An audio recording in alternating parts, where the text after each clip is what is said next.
नमस्कार दोस्तों, स्वागत है BA, BSc, BCom second semester के सभी स्टूडेंट्स का।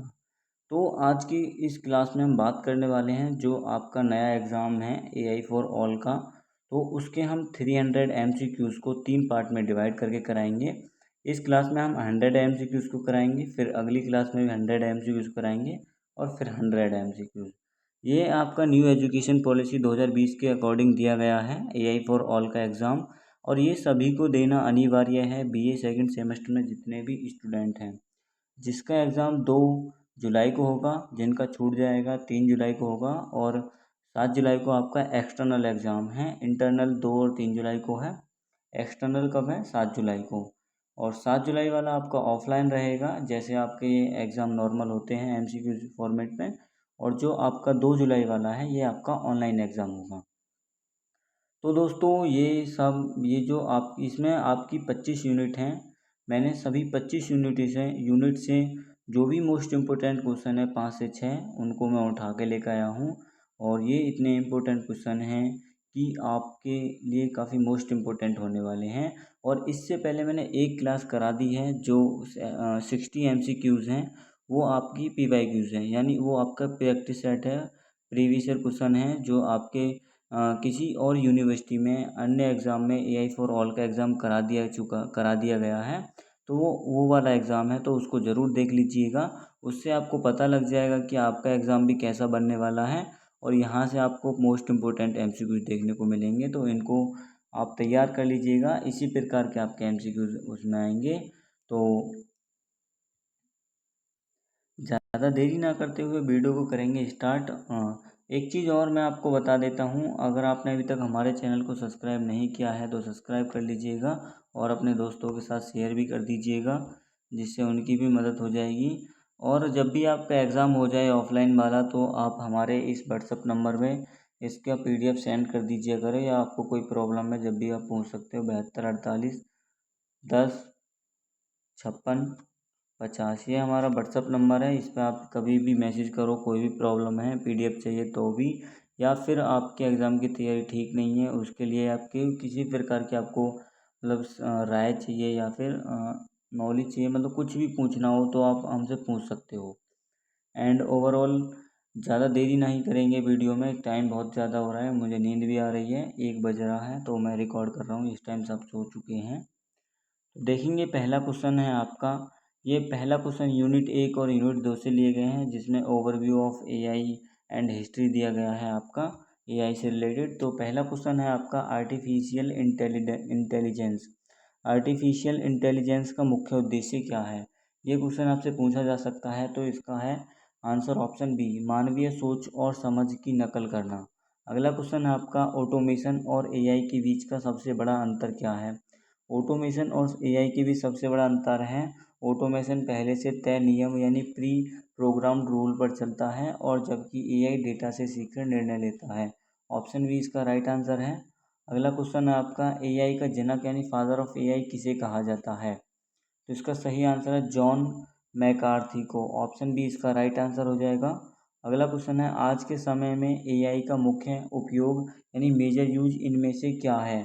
तो इसका सही आंसर है ऑप्शन बी, यानी वर्चुअल असिस्टेंट जैसे सीरी, एलेक्सा और रिकमेंडेशन सिस्टम। अगला क्वेश्चन देखेंगे जैन एआई, जनरेटिव एआई, पारंपरिक ट्रेडिशनल एआई के मूल अंतर क्या हैं? तो इसका राइट आंसर ऑप्शन बी हो जाएगा। जैन एआई नया टेक्स्ट, चित्र, इमेज या वीडियो बना सकता है, जबकि पारंपरिक एआई केवल पैटर्न को पहचानता है। अगला क्वेश्चन है आपका मशीन लर्निंग से। तो मशीन लर्निंग का मूल सिद्धांत कॉन्सेप्ट क्या है? तो इसका राइट आंसर ऑप्शन बी हो जाएगा, डेटा और एल्गोरिदम का उपयोग करके मशीनों को खुद सीखने देना। अगला क्वेश्चन देखेंगे मशीन लर्निंग का मुख्य रूप से कितने प्रकार की होती हैं? तो कितने प्रकार की होती हैं? ये 3 प्रकार की होती हैं, ऑप्शन बी, यानी सुपरवाइज्ड, अनसुपरवाइज्ड और रेनफोर्स रेन राइनफोर्समेंट। अगला क्वेश्चन देखेंगे जब डेटा में लेबल्स दिए होते हैं तो और मॉडल उससे सीखना होता है तो क्या कहते हैं? उसे क्या कहते हैं? तो इसका सी ऑप्शन राइट आंसर है, सुपरवाइज्ड लर्निंग। अगला क्वेश्चन देखेंगे एल्गोरिदम का क्या अर्थ होता है। तो इसका अर्थ होता है, ऑप्शन बी इसका राइट क्वेश्चन है, किसी समस्या को हल करने के लिए स्टेप बाय स्टेप निर्देशों का नियमों का एक सेट बनाना। अगला क्वेश्चन देखेंगे आर्ट्स ऑफ और कॉमर्स में मशीन लर्निंग का उपयोग हो सकता है। तो इसका राइट आंसर ऑप्शन बी हो जाएगा, ग्राहक के व्यवहार की भविष्यवाणी करना और क्रिएटिव डिजाइन तैयार करना। अगला क्वेश्चन देखेंगे 11 है आपका, डीप लर्निंग क्या है। तो डीप लर्निंग है, अब ऑप्शन ए इसका राइट आंसर हो जाएगा, मशीन लर्निंग का एक समुच्चय यानी उप समुच्चय जो कृत्रिम तंत्रिका नेटवर्क है पर आधारित होता है। अगला क्वेश्चन देखेंगे न्यूरल नेटवर्क्स किस चीज़ से प्रेरित होकर बनाए गए हैं। तो यह मानव मस्तिष्क के न्यूरॉन से होकर प्रेरित बनाए गए हैं। ऑप्शन बी इसका राइट आंसर है। अगला क्वेश्चन देखेंगे डीप लर्निंग में डीप शब्द का क्या अर्थ होता है। तो इसका सही आंसर ऑप्शन बी हो जाएगा, कई छिपी हुई परतों का होना। अगला क्वेश्चन देखेंगे मशीन लर्निंग की वह कौन सी कमी थी जिससे डीप लर्निंग ने पूरा किया था। तो इसका सही आंसर ऑप्शन बी हो जाएगा, एमएल बहुत बड़े और जटिल डेटा जैसे चित्र ऑडियो को प्रोसेस करने में संघर्ष करता है। अगला क्वेश्चन देखेंगे इमेज रिकग्नाइजेशन और वॉइस असिस्टेंट में सबसे ज़्यादा कौन सी तकनीक उपयोग होती है। तो ऑप्शन बी इसका राइट आंसर हो जाएगा, डीप लर्निंग और न्यूरल नेटवर्क्स। अगला क्वेश्चन देखेंगे अपना एनएलपी का पूर्ण रूप क्या है। तो इसका पूर्ण रूप है न्यूट्रल लैंग्वेज प्रोसेस यानी नेचुरल। ऑप्शन ए इसका राइट आंसर हो जाएगा। अगला क्वेश्चन देखेंगे मशीनों के लिए मानव भाषा को समझना मुश्किल क्यों है। तो इसका राइट आंसर ऑप्शन ए हो जाएगा, क्योंकि मानवीय भाषाओं में व्यंग, मुहावरे और संदर्भ होते हैं। अगला क्वेश्चन देखेंगे एलएलएम लार्ज लैंग्वेज मॉडल का प्रसिद्ध उदाहरण कौन सा है। तो ऑप्शन बी है चैट जीपीटी। अगला क्वेश्चन है एलएलएम कैसे काम करता है। तो यह है ऑप्शन बी, पिछले शब्दों के आधार पर अगले शब्द की भविष्यवाणी करके। अगला क्वेश्चन देखेंगे जनरेटिव एआई इनमें से क्या बना सकता है। तो यह टेक्स्ट, इमेजेस, वीडियो, ऐप्स और गेम्स बना सकता है। Option C. अगला क्वेश्चन है चैट जीपीटी का उपयोग करने के लिए सबसे पहला कदम क्या है। तो चैट जीपीटी की वेबसाइट पर जाना, अकाउंट बनाना और लॉगिन करना। Option B. अगला क्वेश्चन देखेंगे मोबाइल पर चैट जीपीटी ऐप किस रूप में उपलब्ध है। तो इसका सही आंसर है ऑप्शन बी, एंड्रॉयड और आईओएस दोनों के लिए एक समर्पित ऐप है। अगला क्वेश्चन समर्पित ऐप के रूप में है। अगला क्वेश्चन है चैट जीपीटी विंडो में जहां हम अपना सवाल टाइप करते हैं उसे क्या कहते हैं। तो उसको कहते हैं प्रॉम्प्ट बॉक्स या चैट बॉक्स। Option B. अगला क्वेश्चन देखेंगे prompt not justing asking prompting. तो 24 देखेंगे एआई के संदर्भ में प्रॉम्प्ट क्या होता है। तो प्रॉम्प्ट वह टेक्स्ट है या निर्देश है जो हम एआई को उत्तर यानी रिस्पॉन्स बनाने के लिए देते हैं। ऑप्शन बी इसका राइट आंसर हो जाएगा। अगला क्वेश्चन देखेंगे, क्वेश्चन नंबर 25 है, एक अच्छा प्रॉम्प्ट कैसा होना चाहिए। तो इसका राइट आंसर है स्पष्ट, विशिष्ट, स्पेसिफिक और संदर्भ कॉन्टेक्स्ट के साथ। ऑप्शन बी इसका राइट आंसर हो जाएगा। अगला क्वेश्चन देखेंगे प्रॉम्प्ट में भूमिका निर्धारण, रोल डेफिनेशन का क्या अर्थ होता है। तो इसका राइट आंसर ऑप्शन ए हो जाएगा, एआई को यह बताना कि उसे किस चरित्र या विशेषज्ञ जैसे शिक्षकों, मार्केटर की एक तरह व्यवहार करना है। अगला क्वेश्चन देखेंगे यदि आप एआई से प्रोफेशनल या मजाकिया फन अंदाज में लिखवाना चाहते हैं तो आप प्रॉम्प्ट में क्या सेट करेंगे। तो इसका राइट आंसर है ऑप्शन सी, टोन। अगला क्वेश्चन देखेंगे प्रारूप और लंबाई निर्दिष्ट करें यानी specify the format the length एक उदाहरण है। तो इसका राइट आंसर ऑप्शन सी हो जाएगा, मुझे एआई पर 200 शब्दों तक एक निबंध बुलेट पॉइंट्स में लिख कर दो। अगला क्वेश्चन देखेंगे प्रॉम्प्ट में संदर्भ कॉन्टेक्स्ट जोड़ने का क्या लाभ है। तो इसका राइट आंसर ऑप्शन ए हो जाएगा, एआई को बैकग्राउंड की जानकारी मिल जाती है और जिससे उत्तर अधिक सटीक होता है। अगला क्वेश्चन देखेंगे प्रॉम्प्ट को रिफाइन करने का तात्पर्य है। तो इसका राइट आंसर ऑप्शन बी हो जाएगा, एआई के पहले जवाब के बाद अपने प्रॉम्प्ट को और अधिक स्पष्ट करके दोबारा पूछना। अगला क्वेश्चन है आपका, क्या चैट जीपीटी में फाइलें और दस्तावेज अपलोड किए जा सकते हैं। जी हाँ, बिल्कुल किए जा सकते हैं। ऑप्शन बी इसका राइट आंसर हो जाएगा। अगला क्वेश्चन देखेंगे, चैट जीपीटी में बहुभाषी इनपुट का क्या अर्थ होता है? तो इसका अर्थ होता है चैट जीपीटी में एक साथ कई भाषाओं में सवाल पूछें और जवाब पाए जा सकते हैं। ऑप्शन बी इसका राइट आंसर हो जाएगा। अगला क्वेश्चन देखेंगे, चैट जीपीटी के अंदर इमेज बनाने के लिए किस मॉडल का उपयोग होता है? तो मिडजर्नी या डेल ई का? तो डेल ई का उपयोग होता है, ऑप्शन ए। अगला क्वेश्चन देखेंगे, जेमिनी एआई किस बड़ी टेक कंपनी द्वारा बनाया गया है? तो गूगल द्वारा बनाया गया है, ऑप्शन सी। जेमिनी एआई में इनमें से कौन सी सुविधा फीचर मिलती है? तो उपयुक्त सभी मिलते हैं, text generation, image generation, voice video generation. Option D इसका राइट आंसर हो जाएगा। अगला क्वेश्चन देखेंगे, डीप रिसर्च फीचर का मुख्य कार्य क्या है? तो इसका राइट आंसर ऑप्शन बी हो जाएगा, किसी विषय पर इंटरनेट से गहराई से जानकारी इकट्ठा करना और उसका सारांश बनाना यानी समराइज करना। अगला क्वेश्चन देखेंगे, ब्रांड गाइडलाइंस और लोगो बनाने में चैट जीपीटी कैसे मदद करता है? तो इसका सही आंसर है ऑप्शन बी, वह विचार, कलर पैलेट्स, टाइपोग्राफी का सुझाव देता है और डेल ई से इमेज जनरेट करता है। अगला क्वेश्चन देखेंगे, क्वेश्चन नंबर 38 है, चैट जीपीटी में वॉइस कमांड का उपयोग करके आप क्या कर सकते हैं? तो इसका राइट आंसर ऑप्शन बी हो जाएगा, बोलकर टाइप कर सकते हैं और एआई से आवाज़ में बातचीत कर सकते हैं। अगला क्वेश्चन देखेंगे, गूगल जेमिनी विंडो और चैट जीपीटी विंडो में सबसे बड़ी समान विशेषता यानी कॉमन फीचर क्या है इनके दोनों के बीच में? तो दोनों में प्रॉम्प्ट चैट बॉक्स होते हैं जहां इनपुट दिया जाता है। ऑप्शन ए इसका राइट आंसर हो जाएगा। अगला क्वेश्चन देखेंगे, यदि आपको अपने स्टार्टअप के लिए एक प्रोफेशनल ईमेल लिखवाना है तो आप चैट जीपीटी को किस भूमिका रोल में काम करने को कहेंगे? तो इसका राइट आंसर है ऑप्शन बी, एक विशेषज्ञ बिजनेस कम्युनिकेटर, कॉपीराइटर। अगला क्वेश्चन देखेंगे, क्वेश्चन नंबर आपका 41 है, मोबाइल पर मेटा एआई सबसे आसानी से कहाँ एक्सेस किया जा सकता है? तो यह कहाँ पर किया जाता है? WhatsApp, Instagram, Facebook, Messenger. Option B इसका राइट आंसर है। अगला क्वेश्चन देखेंगे, मेटा एआई में कैनवास और इमेजिन का उपयोग किस काम आता है? तो इसका राइट आंसर ऑप्शन बी हो जाएगा, इमेज चित्र जनरेट यानी एडिट करने में। Option B. अगला क्वेश्चन देखेंगे, एक एआई मॉडलों में को प्रशिक्षित यानी ट्रेन करने के लिए जो डेटा उपयोग होता है उसको क्या कहा जाता है? तो इसका सही आंसर ऑप्शन बी हो जाएगा, ट्रेनिंग डेटा। अगला क्वेश्चन देखेंगे, मशीन लर्निंग में एल्गोरिदम मुख्य रूप से किस पर आधारित होता है? तो यह गणितीय और सांख्यिकीय तर्क पर आधारित होता है, ऑप्शन बी। अगला क्वेश्चन देखिए, यदि चैट जीपीटी से गलत या अप्रासंगिक जवाब मिले तो सबसे पहले कदम होना चाहिए? तो इसका ऑप्शन बी, अपने प्रॉम्प्ट को रिफाइन यानी अधिक स्पष्ट करना और दोबारा पूछना।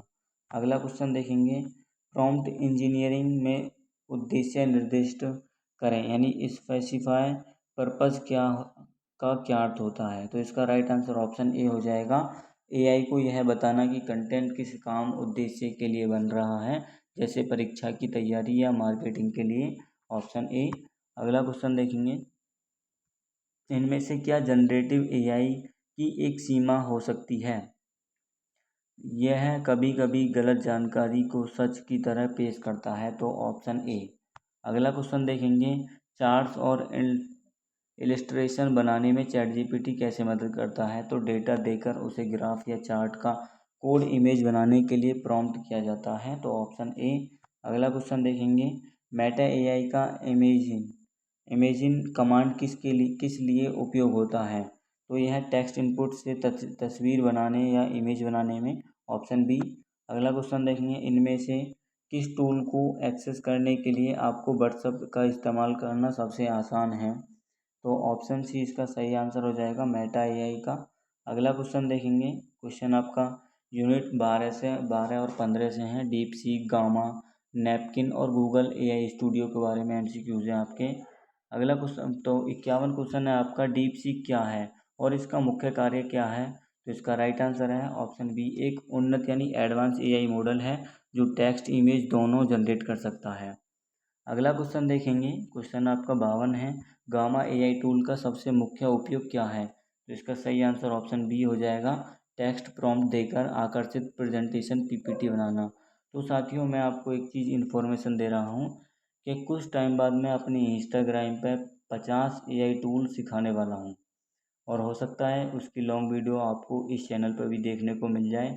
मतलब 50 एआई टूल क्या करते हैं, उनसे हम क्या करवा सकते हैं। जैसे वीडियो एडिटिंग के लिए कौन सा है, thumbnail, poster design, logo design, या फिर ग्राफिक डिज़ाइन, या बिजनेस करने के लिए कौन सा एआई टूल बेस्ट है, या हम एग्ज़ाम की प्रिपरेशन कर रहे हैं उसके लिए कौन सा बेस्ट एआई टूल है, या फिर कोडिंग के लिए कौन सा बेस्ट एआई टूल है, तो उसके बारे में मैं सिखाऊंगा। उसके लिए भी आप प्रिपेयर रहना। अगला क्वेश्चन देखेंगे 53। 53 है, क्या गामा में पहले से बनी हुई प्रेजेंटेशन को एडिट किया जा सकता है। इसका आपको जो उपयोग मिलेगा ना, मैं बताऊँ 50 एआई टूल्स का। आप कहीं पर जाओगे, कहीं जॉब देने, इंटरव्यू देने, जैसे आपकी गवर्नमेंट जॉब नहीं लगी, अगर आपने वहाँ बताया कि मुझे 50 एआई टूल्स आते हैं, अगर आपका जो काम कंप्यूटर से रिलेटेड हुआ, तो आपको जल्द से जल्द हायर किया जाएगा, और हो सकता है मार्केटिंग वगैरह में काम लग गया तो और अच्छा खासा पैसा कमा पाओगे आप। तो इसका राइट आंसर ऑप्शन बी हो जाएगा। हाँ, प्रॉम्प्ट देकर आराम से एडिट और मॉडिफाई किया जा सकता है। अगला क्वेश्चन देखेंगे, नैपकिन एआई टूल का मुख्य उपयोग किसके लिए किया जाता है। तो इसका राइट आंसर ऑप्शन बी हो जाएगा, टेक्स्ट प्रॉम्प्ट से आकर्षित दस्तावेज और आरेख बनाने के लिए। अगला क्वेश्चन है आपका 55, गूगल एआई स्टूडियो का उपयोग करके क्या बनाया जा सकता है। तो 55 का राइट आंसर ऑप्शन ए हो जाएगा, वेबसाइट, गेम और सूचकांक सिमुलेशन। अगला क्वेश्चन देखेंगे 56 है आपका, 16 से 19 यूनिट तक का अपने क्वेश्चन होंगे आपके। दिखा देते हैं थोड़ा सा, अरे हट जाओ। जिमनी, स्टोरी बुक, परप्लेक्सिटी और जेनेटिक एआई, तो इससे रिलेटेड सारे क्वेश्चन हैं। पहला क्वेश्चन आपका हो जाएगा, जिमनी स्टोरी बुक में टाइमलाइन और कैश स्टडीज़ फीचर का क्या फ़ायदा है। तो इसका फ़ायदा है एक संरचित कहानी, यानी स्ट्रक्चर्ड स्टोरी, ऐतिहासिक क्रम या अध्ययन सामग्री बनाने के लिए। ऑप्शन बी इसका राइट आंसर हो जाएगा। अगला क्वेश्चन देखेंगे, अगला क्वेश्चन है आपका, परप्लेक्सिटी एआई बाकी सामान्य चैट बॉक्स से अलग क्यों है। तो इसका सही आंसर ऑप्शन बी हो जाएगा, यह रियल टाइम में वेब सर्च और संदर्भ यानी लिंक्स के साथ गहन शोध करता है, यानी डीप रिसर्च पर ध्यान केंद्रित करता है। अगला क्वेश्चन देखेंगे, जेनेटिक एआई का क्या अर्थ होता है। तो इसका राइट आंसर ऑप्शन ए हो जाएगा, वह एआई जो खुद खुद से टूल का उपयोग करके स्टेप बाय स्टेप कार्यों को पूरा कर सके बिना किसी मानवीय मदद के। अगला क्वेश्चन देखेंगे, क्वेश्चन 59 है आपका, आपके सिलेबस में कॉमेट ब्राउज़र का नाम किस टूल के साथ जुड़ा हुआ है। तो यह परप्लेक्सिटी के साथ जुड़ा हुआ है, ऑप्शन सी। अगला क्वेश्चन देखेंगे, जेनेटिक ब्राउज़र का क्या काम आते हैं। तो इसका सही आंसर ऑप्शन बी हो जाएगा, उपयोगकर्ता के लिए स्वचालित रूप से वेब पेज नेविगेट करने और ऑनलाइन कार्य जैसे फॉर्म भरना के लिए। अगला क्वेश्चन है आपका, यूनिट 20 और 22 से हैं, 20 से लेकर मतलब 22 यूनिट तक है। सुनो, वीर एआई टूल और 11 लैब्स किस काम आते हैं। ये आपके एआई टूल सारे, जितने भी एआई टूल मैंने बताए हैं, ये सारे आपके सिलेबस में हैं। सुनो एआई टूल किस प्रकार का कंटेंट जनरेट करने के लिए प्रसिद्ध है। तो इसका राइट आंसर ऑप्शन सी हो जाएगा, टेक्स्ट प्रॉम्प्ट से संगीत और गाने जनरेट करने के लिए। अगला क्वेश्चन देखेंगे, सुनो एआई में ऑटो मोड का क्या महत्व होता है। तो इसका राइट आंसर ऑप्शन बी हो जाएगा, स्वचालित रूप से लिरिक्स, बोल और संगीत शैली, म्यूजिक स्टाइल सेट करके गाना बनाना। अगला क्वेश्चन देखेंगे, वीर एआई प्लेटफॉर्म का इमेज टू वीडियो फीचर का क्या अर्थ है। तो इसका सही आंसर ऑप्शन बी हो जाएगा, एक स्थिर तस्वीर को एनिमेटेड वीडियो में बदलना, यानी फ़ोटो को एनिमेशन या उसको वीडियो में बदलना कि वीर एआई का प्रयोग होता है। अगला क्वेश्चन है, बैकग्राउंड रिमूवर और एआई स्टाइल ट्रांसफ़र जैसे फीचर किस एआई टूल में हैं। तो इसका राइट आंसर ऑप्शन बी हो जाएगा। अगला क्वेश्चन देखेंगे, 11 लैब्स एआई टूल किस चीज़ के लिए सबसे उपयोगी है। तो इसका राइट आंसर हो जाएगा, वीडियो एडिटिंग के लिए या टेक्स्ट टू स्पीच के लिए, यानी ऑप्शन ए इसका राइट आंसर है। अगला क्वेश्चन देखेंगे, क्लोनिंग वॉइस क्लोनिंग का क्या अर्थ होता है। तो इसका राइट आंसर ऑप्शन बी हो जाएगा, किसी इंसान की आवाज़ का सैंपल देकर एआई द्वारा उसी आवाज़ में नया टेक्स्ट बुलवाना। अगला क्वेश्चन देखेंगे, 23 से 25 यूनिट तक है आपका, इन वीडियो ग्रॉक और एआई एथिक्स से। इन वीडियो एआई सबसे बड़ा उपयोग क्या है। तो इसका राइट आंसर ऑप्शन बी हो जाएगा, एक साधारण टेक्स्ट प्रॉम्प्ट से यूट्यूब या सोशल मीडिया के लिए पूरी तरह एचडी वीडियो बनाना, यानी इन वीडियो से। अगला क्वेश्चन देखेंगे 68 क्वेश्चन है आपका, इन वीडियो में वीडियो बनाते समय स्वचालित रूप से ऑटोमेटिकली क्या जुड़ जाता है? तो ऑप्शन बी इसका सही आंसर है, voice over, stock footage, music और सबटाइटल्स। अगला क्वेश्चन देखेंगे, ग्रॉक एआई किस कंपनी का इस सोशल मीडिया प्लेटफॉर्म से जुड़ा हुआ है? तो यह लिंक्डइन यानी ट्विटर से, सॉरी लिंक्डइन नहीं ट्विटर, जिसे हम एक्स कहते हैं, ऑप्शन सी। अगला क्वेश्चन देखेंगे 70, ग्रॉक एआई में इमेज वीडियो जनरेशन का क्या फ़ायदा है? तो ऑप्शन ए इसका राइट आंसर हो जाएगा, यह कंटेंट सीधे एक्स यानी ट्विटर प्लेटफॉर्म पर पोस्ट और मीम्स बनाने में मदद करता है। अगला क्वेश्चन देखेंगे, एआई एथिक्स नैतिकता के संदर्भ में हेलुजिनेशन भ्रम का क्या अर्थ होता है? तो इसका अर्थ होता है जब एआई बिल्कुल गलत या झूठी जानकारी को पूरे आत्मविश्वास के साथ सच बताता है। ऑप्शन बी इसका राइट आंसर हो जाएगा। अगला क्वेश्चन देखेंगे 72, डीप फेक क्या है जिसे आजकल एक बड़ा एआई अपराध माना जाता है? तो एआई उपयोग करके किसी फर्जी फेक वीडियो या फर्जी आवाज़ बनाना जिससे वह बिल्कुल असली लगे, ऑप्शन बी। अगला क्वेश्चन देखेंगे, क्वेश्चन आपका 73 है, एआई में पूर्वाग्रह या पक्षपात क्यों आ जाता है? तो इसका राइट आंसर क्या हो जाएगा? इसका सही आंसर है आपका ऑप्शन बी, क्योंकि एआई जिस डेटा पर प्रशिक्षित ट्रेन होता है तो उस डेटा में मानवीय पूर्वाग्रह हो तो एआई उसे सीख लेता है। अगला क्वेश्चन देखेंगे 74, एआई के कारण गोपनीयता, आईपी, बौद्धिक संपदा का क्या मुद्दा उठ रहा है? तो इसका राइट आंसर ऑप्शन बी हो जाएगा, एआई बिना अनुमति क्रेडिट दिए कलाकारों, रचनाकारों का डेटा उपयोग करके नया कंटेंट बना रहा है। अगला क्वेश्चन देखेंगे, भारत को अपने खुद के भारत एआई यानी इंडेक एआई मॉडल की आवश्यकता क्यों है? तो इसका राइट आंसर ऑप्शन बी हो जाएगा, ताकि भारतीय भाषाओं संस्कृति सही से समझा जा सके और हमारे डेटा की गोपनीयता बनी रहे। अगला क्वेश्चन आपका, एआई का रोजगार यानी एम्प्लॉयमेंट पर क्या प्रभाव पड़ने की संभावना है? तो इसका राइट आंसर ऑप्शन बी हो जाएगा, कुछ पुरानी नियमित नौकरियां खत्म होंगी लेकिन प्रॉम्प्ट इंजीनियरिंग और एआई प्रबंधन जैसी नौकरियां पैदा होंगी। अगला क्वेश्चन है, एआई द्वारा गलत सूचना मिस इन्फॉर्मेशन फैलाना एक बड़ा खतरा क्यों है? तो इसका राइट आंसर ऑप्शन बी हो जाएगा, क्योंकि एआई बहुत तेज़ी से फर्जी खबरें, फेक न्यूज़, तस्वीरें और लेख जनरेट करके सोशल मीडिया पर फैला सकता है। अगला क्वेश्चन है, एआई द्वारा भावनात्मक हेरफेर यानी इमोशनल मैनिपुलेशन का क्या अर्थ है? तो इसका राइट आंसर ऑप्शन बी हो जाएगा, एआई चैटबॉक्स द्वारा उपयोगकर्ताओं से ऐसी बातें करना जिससे उनका भावनात्मक फ़ायदा उठाया जा सके, उन्हें गलत तरीके से प्रभावित किया जा सके। अगला क्वेश्चन देखेंगे 89 क्वेश्चन है आपका, यदि आपको किसी साइंस प्रोजेक्ट का स्पष्टीकरण एक गाने के रूप में चाहिए तो आप किस टूल का उपयोग करेंगे? तो ऑप्शन बी इसका राइट आंसर है, सुनो एआई का। अगला क्वेश्चन देखेंगे, कस्टम एजेंट्स कैसे बनाए जाते हैं, उनका फ़ायदा क्या है? तो यह एआई को विशिष्ट निर्देश और टूल देकर ताकि वह एक विशेष कार्य जैसे कोडिंग या शोध में विशेषज्ञ बन पाएँ, ऑप्शन बी। अगला क्वेश्चन देखेंगे, 11 लैब्स में टेक्स्ट टू स्पीच फीचर किस काम आता है? तो यह लिखे हुए टेक्स्ट को शब्दों को स्वाभाविक रूप से इंसानी आवाज़ में पढ़ने बोलने के लिए काम आता है। अगला क्वेश्चन है, डीप रिसर्च फीचर किस उपयोगकर्ता के लिए सबसे फ़ायदेमंद है? तो ऑप्शन बी इसका राइट आंसर है, एक शोधकर्ता या छात्र जिसे किसी विषय पर विस्तृत, सटीक और लिंक किए गए स्रोतों के साथ जानकारी चाहिए। अगला क्वेश्चन है 83, इन वीडियो का उपयोग करके सोशल मीडिया के लिए शॉर्ट वीडियो बनाते हैं समय एआई को सबसे ज़्यादा क्या आवश्यकता होती है? तो इसका राइट आंसर ऑप्शन बी हो जाएगा, एक स्पष्ट और विशिष्ट टेक्स्ट प्रॉम्प्ट या विषय का नाम देना।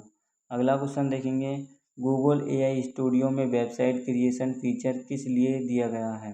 तो इसका राइट आंसर ऑप्शन बी हो जाएगा, बिना जटिल कोडिंग के एआई प्रॉम्प्ट की मदद से वेब पेज डिज़ाइन और बनाने के लिए।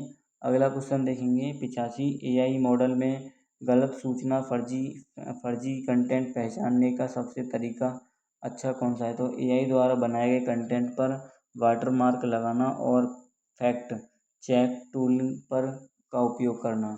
अगला क्वेश्चन देखेंगे, जिमनी स्टोरी बुक में स्टैकिंग का क्या उपयोग है। तो इसका उपयोग होता है अलग अलग विचारों और कथा तत्वों को एक के ऊपर एक लेयर यानी करके एक विस्तृत कहानी बनाना, ऑप्शन बी। अगला क्वेश्चन है आपका 87, 11 लैब्स में कस्टम वॉयस बनाने की प्रक्रिया क्या है। तो इसका राइट आंसर ऑप्शन बी हो जाएगा, अपनी आवाज़ का एक सैंपल रिकॉर्डिंग अपलोड करना जिससे एआई उस आवाज़ को सीख सके। अगला क्वेश्चन है, गामा और नैपकिन में से एक आम समानता सिमिलरिटी क्या है। तो इसका राइट आंसर ऑप्शन बी हो जाएगा, दोनों टेक्स्ट प्रॉम्प्ट से आकर्षित विजुअलाइजेशन फॉर्मेट में पीपीटी या दस्तावेज जनरेट करते हैं। अगला क्वेश्चन देखेंगे 89, एआई में नैतिकता यानी एथिक्स क्यों पढ़ाई जा रही है। तो ऑप्शन ए इसका राइट आंसर है, ताकि एआई का इस्तेमाल सही, सुरक्षित और बिना किसी नुकसान के क्या हो सके। अगला क्वेश्चन है आपका 90, एआई द्वारा बनाए गए स्टार्ट आर्ट या म्यूजिक का कॉपीराइट किससे मिलना चाहिए, यह मुद्दा किसका है। तो ऑप्शन बी इसका राइट आंसर है, नैतिकता, एथिक्स, गोपनीयता, प्राइवेसी और बौद्धिक संपदा यानी आईपी अधिकारों का। अगला क्वेश्चन देखेंगे, डीप सीक का टेक्स्ट जनरेशन किस चीज़ में बेहद खास है। तो इसका राइट आंसर ऑप्शन बी हो जाएगा, जटिल गणित कोडिंग समस्याओं और तर्क संबंधी कार्यों को हल करने में। अगला क्वेश्चन देखेंगे, इन वीडियो में एक अच्छी लॉन्ग एचडी वीडियो बनाने के लिए प्रॉम्प्ट कैसा होना चाहिए। तो विस्तृत प्रॉम्प्ट जिसमें विषय, टोन, वीडियो की लंबाई और लक्ष्य दर्शन टारगेट होना चाहिए। तो ऑप्शन बी इस क्वेश्चन का राइट आंसर हो जाएगा। अगला क्वेश्चन देखेंगे 93, एआई टूल में इमेज टू टेक्स्ट रूपांतरण यानी कन्वर्जन करने का क्या अर्थ होता है, जैसे वीर में होता है। तो इसका राइट आंसर ऑप्शन बी हो जाएगा, एक पुरानी तस्वीर इनपुट देकर उसमें बदलाव करके या नए स्टाइल में दूसरी तस्वीर जनरेट करवाना। अगला क्वेश्चन देखेंगे, यदि आपको किसी स्क्रिप्ट में यूट्यूब शॉर्ट के लिए आकर्षित रील बनानी है तो कौन सा एआई टूल यूज करेंगे। तो इसका राइट आंसर ऑप्शन बी हो जाएगा, इन video short video generation future के लिए। अगला क्वेश्चन है, एजेंटिक का मुख्य ध्यान किस पर होता है। तो इसका राइट आंसर ऑप्शन बी हो जाएगा, उपयोगकर्ता की ओर से कार्रवाई यानी एक्शन करने या व्यवहारिक कार्यों का पर पूरा कार्यों को पूरा करने पर, जैसे ही टिक बुक करना, जैसे टिकट बुक करना। अगला क्वेश्चन है, एआई अपराधों यानी एआई क्राइम्स के अंतर्गत इनमें से क्या आता है। तो ऑप्शन बी यानी डीप फेक बनाकर किसी को बदनाम करना या धोखाधड़ी करना। ऑप्शन बी, सुनो एआई में विज्ञापन विज्ञान वाणिज्य कला के लिए क्या का सिलेबस में क्या संदर्भ है। तो इसका सही आंसर ऑप्शन बी है, हर क्षेत्र के छात्र अपने विषय और अवधारणाओं को याद करने के लिए शैक्षणिक संगीत बना जनरेट कर सकते हैं। 98 क्वेश्चन है आपका, एआई टूल का गलत सूचना मिस इन्फॉर्मेशन फैलाने की गति कैसे रोकी जा सकती है। तो इसका राइट आंसर ऑप्शन बी हो जाएगा, एआई प्लेटफॉर्म्स द्वारा मजबूत फिल्टर लगाकर और उपयोगकर्ताओं द्वारा जानकारी की क्रॉस चेकिंग करके। अगला क्वेश्चन देखेंगे, वीर में फ्लेक्स कंटेक्स्ट यानी फ्लेक्स कॉन्टेक्स्ट का संबंध किस चीज़ से हो सकता है। तो इसका राइट आंसर ऑप्शन बी हो जाएगा, इमेज वीडियो जनरेशन के दौरान दृश्य विवरणों यानी विजुअल डिटेल्स और संदर्भ को बेहतर तरीके से समझाने से। अगला क्वेश्चन लास्ट क्वेश्चन है आपका इस क्लास का, एआई फॉर ऑल सिलेबस पढ़ने की अंतिम लक्ष्य गोल क्या हो सकता है। तो इसका सही आंसर है, हर छात्र को अलग अलग एआई टूल का व्यवहारिक इस्तेमाल और उनके सामाजिक नैतिक एथिक्स प्रभाव से प्रचलित करना। तो ऑप्शन बी इसका राइट आंसर है। तो दोस्तों आपके 100 क्वेश्चन कंप्लीट हो चुके हैं 300 क्वेश्चन की महामैराथन के, और ये सभी यूनिवर्सिटी के लिए काफ़ी मोस्ट इम्पोर्टेंट एमसीक्यूज़ हैं। 2 जुलाई को चौधरी चरण सिंह विश्वविद्यालय का एग्ज़ाम है, 3 जुलाई को जो इनका छूट जाएगा उनको है, और 7 जुलाई को CCSU यूनिवर्सिटी का एग्ज़ाम है।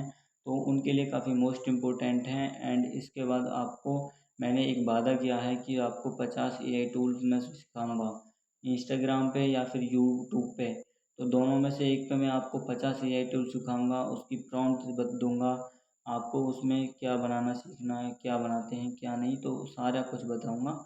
तो हर फील्ड के लिए बताऊंगा, तो आप उसके लिए तैयार रहिएगा। अभी तो नहीं डाल रहा, लेकिन जल्द ही उसको सिखाने की कोशिश करूँगा।